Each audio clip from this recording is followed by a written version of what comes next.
नमस्कार मैत्रिणींनो, मंजू क्रिएशनमध्ये तुमचे सर्वांचे स्वागत आहे.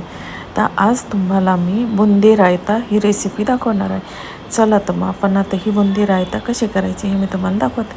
आता पहिल्यांदा मी एका बाउलमध्ये 2 चमचे दही घेतलेलं आहे आणि आता हे दही आपण थोडंसं पाणी टाकून व्यवस्थित असं फेटून घेऊया. असं व्यवस्थित ते एकजीव करून घ्यायचं, पातळ करायचं असं थोडं. आणि आता आपण त्यामध्ये मी काय काय टाकते तुम्ही बघा. आता आपण त्यामध्ये पहिल्यांदा थोडीशी बुंदी टाकून घेऊया.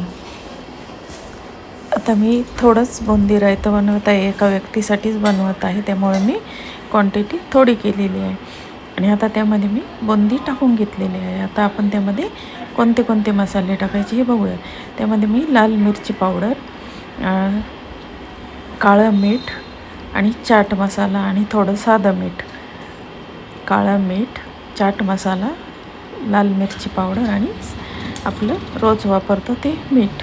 आता हे सर्व मसाले आपण त्या रायत्यामध्ये दह्यामध्ये आणि बुंदीमध्ये टाकून घ्यायचं.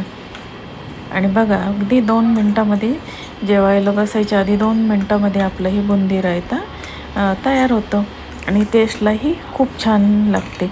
तोंडाला चव नसेल तर हे रायते खाल्ले तर अगदी तोंडाला चव येते. बघा मैत्रिणींनो, तुम्हाला ही बुंदी रायत्याची रेसिपी कशी वाटली, आवडली असेल तर नक्की